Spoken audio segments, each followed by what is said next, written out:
발람은 아침에 일어나 자기 나귀에 안장을 얹고 모압 고관들을 따라서 길을 나섰다. 그러나 그가 길을 나서는 것 때문에 하나님이 크게 노하셨다. 주님의 천사가 그의 대적자가 되어서 길에 서서 가로막았다. 발람은 자기 나귀를 탄 채로 있었고 그의 두 종이 그와 함께 있었다. 나귀는 주님의 천사가 칼을 빼어 손에 들고 길에 선 것을 보고 길을 벗어나 밭으로 들어갔다. 발람은 나귀를 때려 다시 길로 들어서게 하였다. 그러자 주님의 천사가 이번에는 두 포도원 사이에 좁은 길을 막아섰다. 길 이쪽에도 담이 있고 길 저쪽에도 담이 있었다. 나귀는 주님의 천사를 보자 이쪽 벽으로 몸을 바짝 붙여 발람의 발을 벽에 긁히게 하였다. 그러자 발람이 나귀를 한 대 더 때렸다. 그때에 주님의 천사가 앞으로 더 나아가 오른쪽으로도 왼쪽으로도 피할 수 없는 좁은 곳에 섰다. 나귀는 주님의 천사를 보고는 발람을 태운 채로 주저앉았다. 발람은 화가 나서 지팡이로 나귀를 때렸다. 그때에 주님께서 그 나귀의 입을 여시니 그 나귀가 발람에게 말하였다. 제가 주인 어른께 무슨 잘못을 하였기에 저를 이렇게 3번씩이나 때리십니까? 발람이 나귀에게 대답하였다. 너는 나를 놀림감으로 여기느냐? 내가 칼을 가지고 있었더라면 이 자리에서 너를 죽였을 것이다. 나귀가 발람에게 말하였다. 저야말로 오늘까지 어른께서 늘 타시던 어른의 나귀가 아닙니까? 제가 언제 이처럼 버릇없이 군 적이 있었습니까? 발람이 대답하였다. 없었다. 그때야 주님께서 발람의 두 눈을 열어주셨다. 그제야 그는 주님의 천사가 칼을 빼어 손에 들고 길에 선 것을 보았다.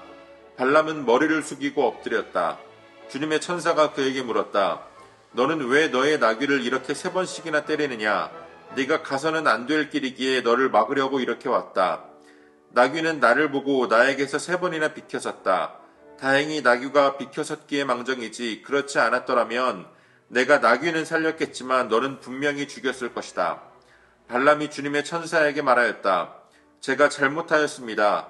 천사께서 저를 만나시려고 길에 서 계신 것을 몰랐습니다. 제가 가는 것이 잘못이면 저는 되돌아가겠습니다. 주님의 천사가 발람에게 말하였다.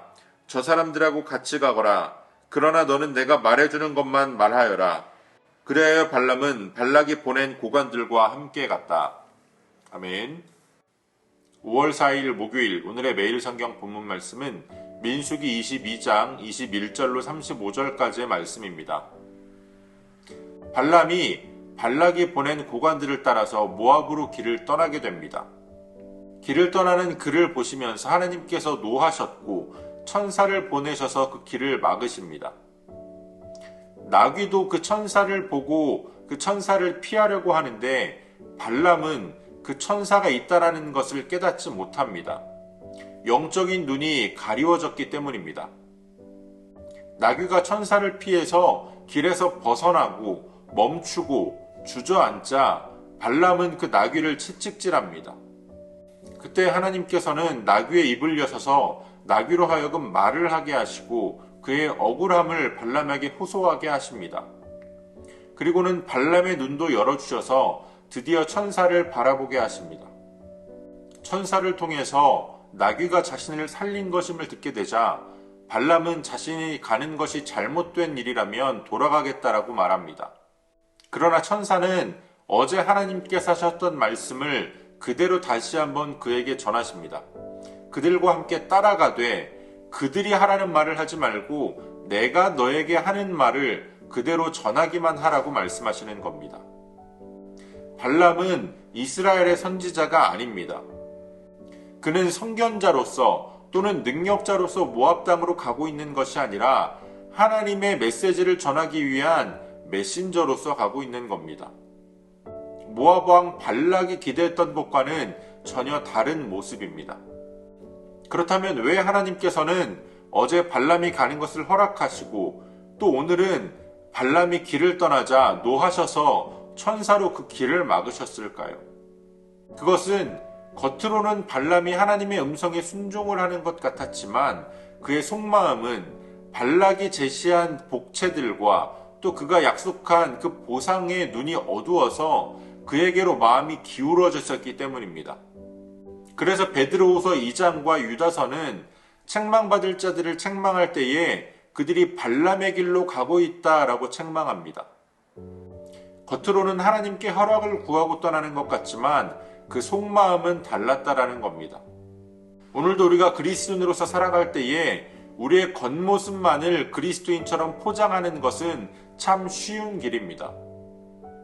겉으로는 한없이 거룩한 척, 한없이 순결한 척 하면서도 속으로는 세상 사람들과 다를 바 없이 물질을 바라보고 이 땅에서의 성공적인 삶을 추구하며 살아갈 수 있습니다. 그러나 아무리 겉으로 보기에 거룩해 보일지라도 그 속에 탐심이 가득한 삶이라면 하나님은 그 길을 악한 길이라고 말씀하십니다. 하나님은 중심을 보시는 분이시기 때문입니다. 오늘 우리의 삶을 움직이는, 우리의 걸음을 인도하는 원동력이 어디에 있습니까? 혹시 오늘 우리의 탐심이 우리의 발걸음을 인도하고 있지는 않습니까? 우리의 발걸음을 탐심이 인도하고 있다면 그 끝은 결국 하나님의 심판대밖에 될 수 없습니다. 예수님께서 가르쳐 주신 비유 가운데에 말로만 순종하고 행동으로 순종하지 않는 그러한 아들의 모습이 되지 않기를 원합니다. 하나님의 말씀 앞에 겉으로만 순종하는 자가 아니라 그 안에 담겨있는 하나님의 마음을 깨닫고 하나님의 마음으로 성령의 인도하심을 받아 행할 수 있는 저와 여러분들이 되어주시기를 소원합니다. 오늘도 우리에게 주신 본문의 말씀을 몇 차례 더 읽으시면서 여러분들에게 개별적으로 깨닫게 하시는 하나님의 말씀을 묵상하시고 각자의 기도로 오늘의 묵상을 마치겠습니다.